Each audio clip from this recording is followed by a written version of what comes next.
Imagine, you have deposited only $10. It has gone, like, you're unemployed, like, no income for stop. Man, your psychology becomes weak, whereby your friends notice, your parents notice, they're like, man, are you okay?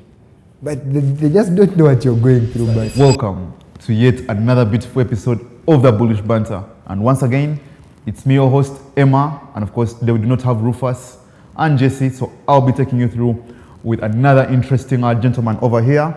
But before we get to that, I would like to remind you that FX Pesa offers you a variety of free events and resources. The Ugandan Academy and Tanzanian Academy do offer free physical classes. So feel free to check it out. The links will be below.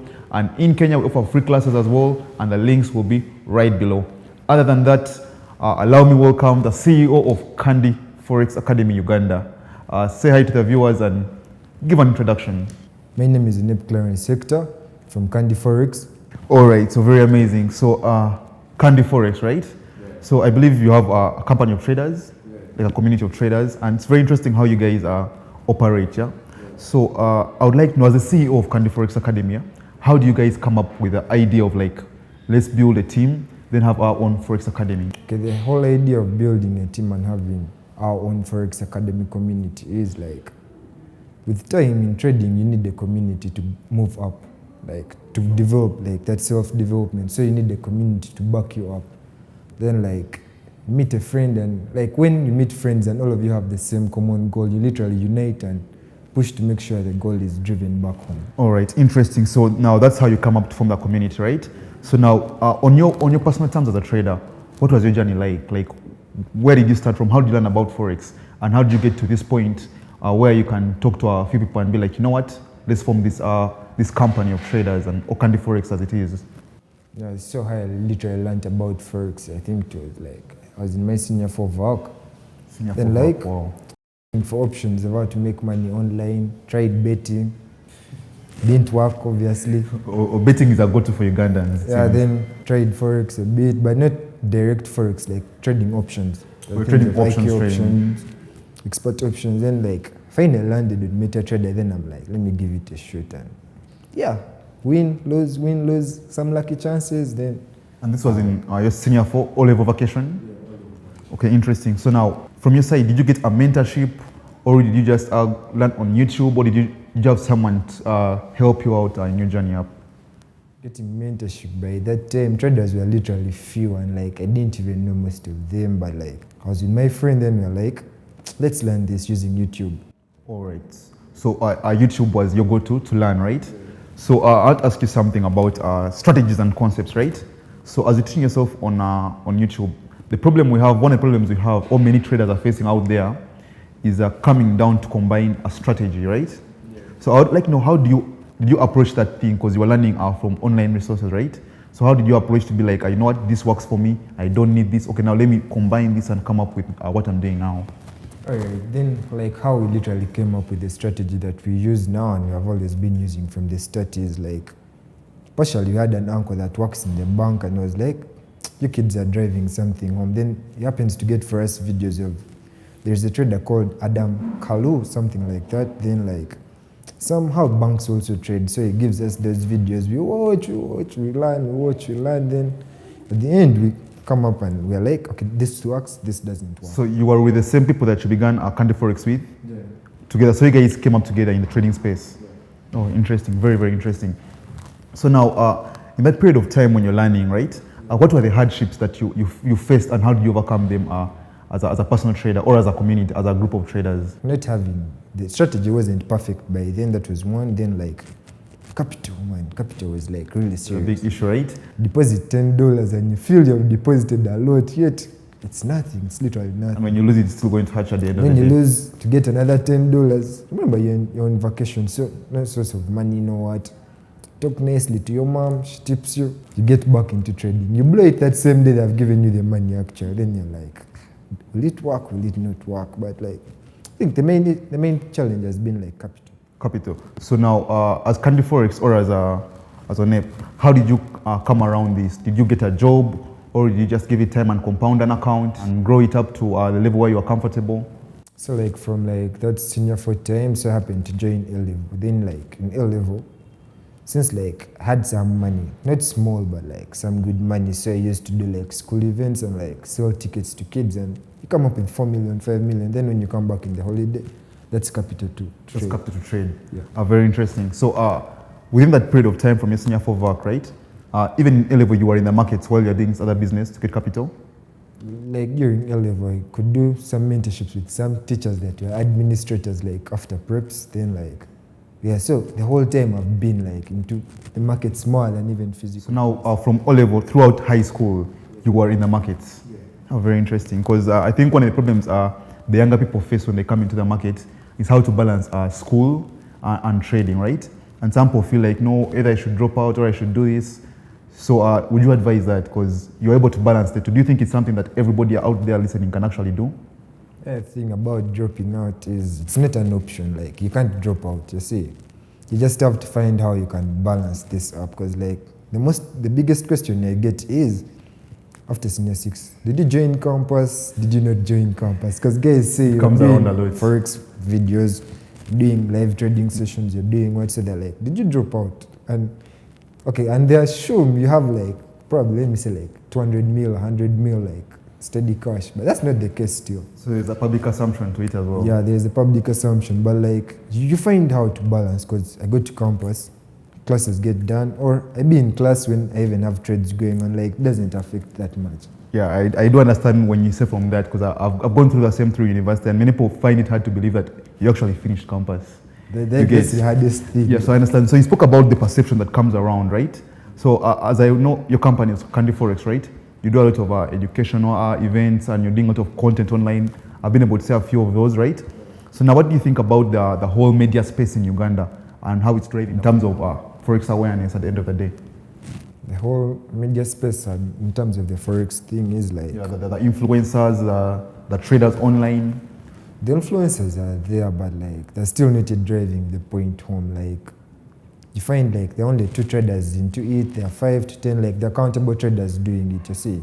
But if like many join in and like the awareness increases more, the more influencers come in. But right now, influencers are accountable, very accountable. So you feel like they need to do more, right? Yeah, they need to do Need to do more. So on top of that, the thing about mentorships and educations, right? So now there is this whole idea of some people come and say, no, you know what?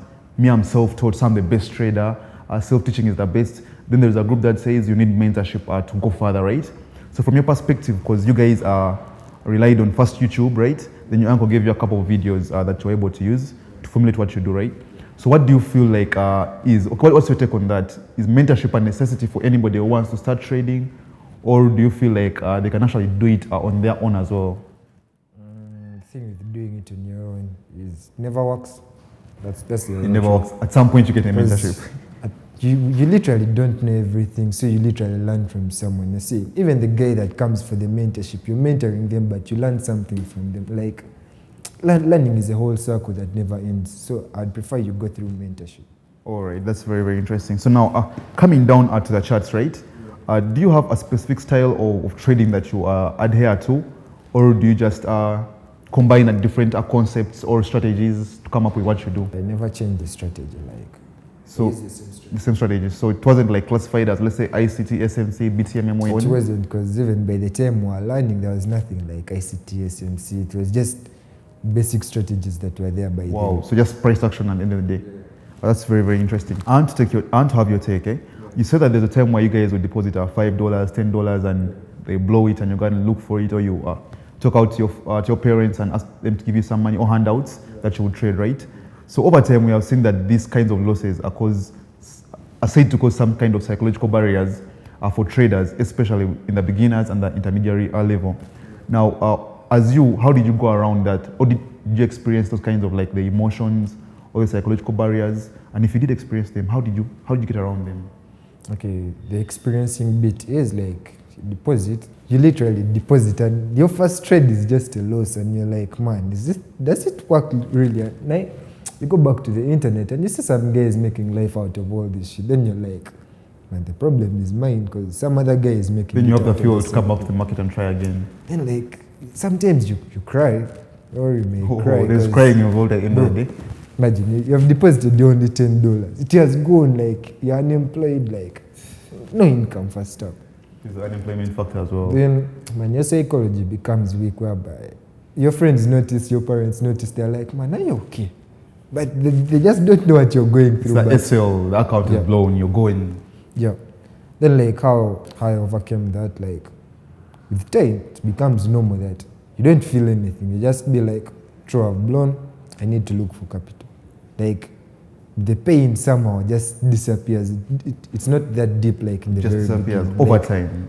because bro, we have blown more than even 50, 60, 100 accounts. So like right now when you blow, you just be like, man, I fucked it up. Like let me just start again. So you don't do anything to like go back and let's say, let me find out why I blew or do anything of the kind. Worst cases, why? Do like a recess or a deep recess, because many times I've talked to traders, and for them when they go through a losing streak, even I myself used to do this, I still do it actually.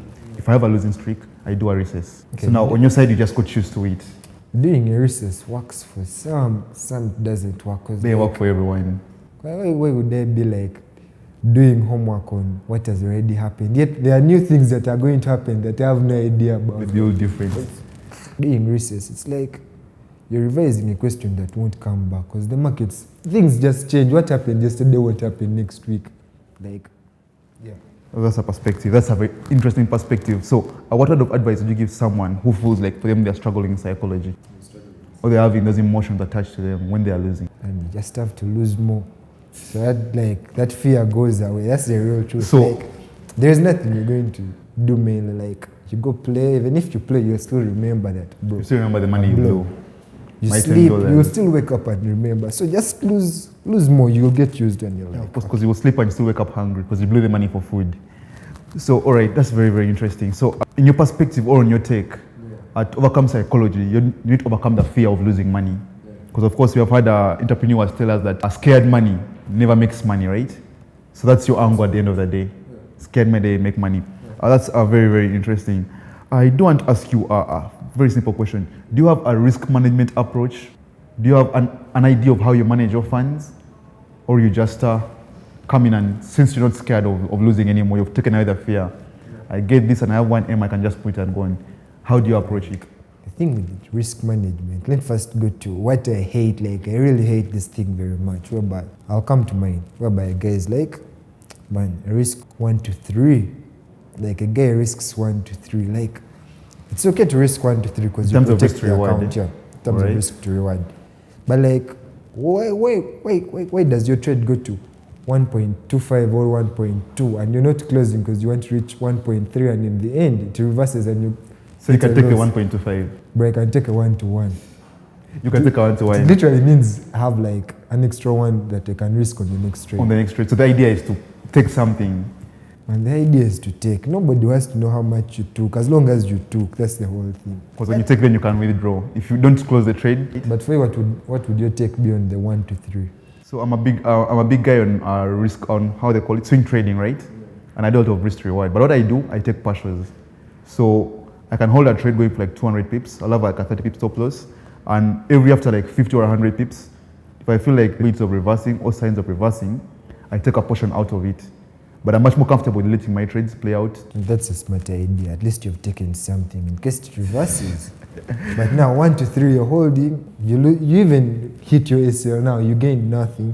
You've hit your ACL, you lost capital. Like, doesn't make sense. You know, sometime I was watching online and I found something very interesting. A trader was saying that if you see money you've never seen before, or money that you don't have, close it. Like if I've now made 3K and I'm in a trade and it gives me 3K, I close that 3K. I don't wait for take profit. I had that perspective and I feel like that's the similar thing to that. If I've entered in like a 1-to-1 and I'm saying if I've entered in a 1 to 3 and I say I 1 to 2, I can take it as well. Exactly, a win is to make some money. So okay, now down to your risk management approach. Do you use one or do you have a specific system? Bro, it's literally close to full margin, something like that. It's close to full margin. Yeah. So this thing called full margin, it looks like it turns heads around time and again, right? And on one perspective, some people will tend to see it as gambling. On the other perspective, it's too risky and it's not sustainable, right? Now, you, for the time you've been in the markets, how have you been able to turn the tables around? Okay, like it's too risky and it looks like gambling, but true, it looks like gambling also from my point of view, but like the rewards I get are different from the rewards you get from your risk if I'm to make. That would be true. But if I'm to lose, I'll literally lose more than you. Yeah, and how do you go about that? So what if you lose? Because we've seen people who have been back to their villages from trading, and it's because they deviate to that side. But now, if you're saying you're doing full margin over this period of time, how have you been going about it? How have you been able to protect your money at the end of the day? Or do you have something that you add on to it? It's like, let me use an example of like, let me say you deposit $1,000. Like, you literally risk it like full margin, but when it's on minus 800 and you're left with 200, you're like, let me first close this. So you first close it. So you go by intuition. Yeah. What you feel like, bro, I've overlost and you're like, let me move on. That's why I said close to full margin, but not full margin. Not full margin. So you still have some risk. You don't want to losing the whole account means you don't trade the next day. means you can't trade. Exactly why I'm asking, because if you tell someone full margin and it's a bad trading day, they're definitely going to lose all the money. Yeah, true. The next day. As being a man, you need to look for solutions to the problems you created, man. Okay, that's very, very bold. So in simple terms for you, you're from that perspective. Yeah. You're there to risk at the end of the day. All right, so back to education, right? How do you think trading is being brought up? Or do you feel like the awareness that's being done in Uganda and East Africa is being done in the right way? Or if not, what should be done? Because I believe that from media, Candy Forex is doing one of the most amazing jobs in terms of awareness. So do you feel like there's something more we can add on to it? Yeah, I feel like there is something more you can add into it, because like in the trading space, it's literally containing the youth mainly. The youth, like the biggest percentage interested in trading are like from, let me say, roughly 17, 18 to like 25.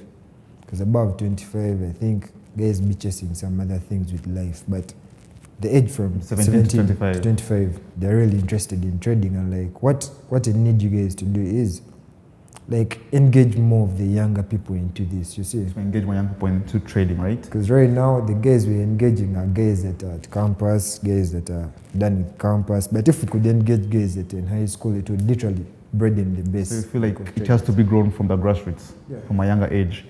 All right, now that's very, very interesting. So I want to pick your mind on something, and that's now, let's come back now to what they call social media, the social media influencers, right? Yeah. Do you feel like they're giving out the right information at the end of the day? Because for example, we've seen people come into the market and they go full margin and they lose their money.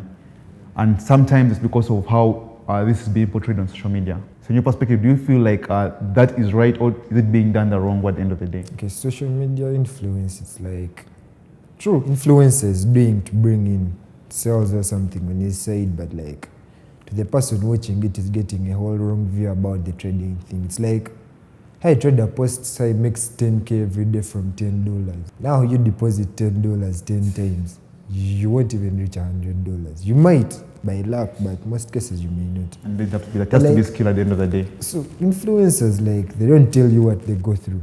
They just tell you the easy bit, because a guy will post all these wins, but you never find them posting losses. They don't post losses. It's hard to find a new beginner comes and it's like, look, there are no losses in this, but there are losses in this equally to the wins. But influencers do it a bit wrongly. They do it a bit wrongly, right? For their sales bit, they do it right. For the person, the audience getting it, they're doing it wrongly for them. So to fill the gap, you feel like they should be giving more of clarity on what actually happens in the market at the end of the day. It's to be real, yeah. All right, very, very interesting. So very interesting insights are from Onep Candy Forex. So as we are concluding, I would like to ask you a question. In your own words, what is Forex trading? To someone who doesn't know about it and they would want to know what Forex actually is. The Forex trading is like, it's literally buying and selling, and like it comprises of candlesticks, but like Forex trading generally, it has a lot. It's not just a simple thing, like simple, you see. Because after that, you dive into the currency pairs, you dive into it being controlled by banks. Like, it's a lot. It can't be defined like in one sentence. It's hard to define in one sentence. Very, very interesting. So a piece of advice to the viewers out there who would like to start trading, those who just want to start, what would you want to give them as they come into the markets? All right, if you're like a trader and you want to start, I'd highly recommend you to start this. True, I can't lie. In the very beginning, there are a lot of hardships, but once you get the edge, man, you're rich. You're like sorted for life. That's the They should give it time. Yeah, you need to give it time. Like, really, some good time. Not, I joined this week, profitable on Monday, Tuesday, I'm now a professional trader. No. Then it happen over time, right? Yeah, it doesn't happen. Very, very interesting. So very interesting insights from the CEO of Candy Forex Academy. As you've seen, scared money makes no money from his perspective. So very interesting insights from the CEO of Candy Forex Academy. and his take is scared money makes no money. So to overcome psychology, you need to overcome the fear of taking risks. Other than that, thank you for watching the video this long. I would like to remind you to check the links below for any of the services offered, from free webinars to free classes in all our locations around East Africa. And most importantly, I would like to remind you that in Uganda and Tanzania, the last Saturday of every single month, we do have the trade talk. So make sure you do not miss it out. Come engage and share views with different traders. And don't forget to comment, like, share, and subscribe. See you on the next episode.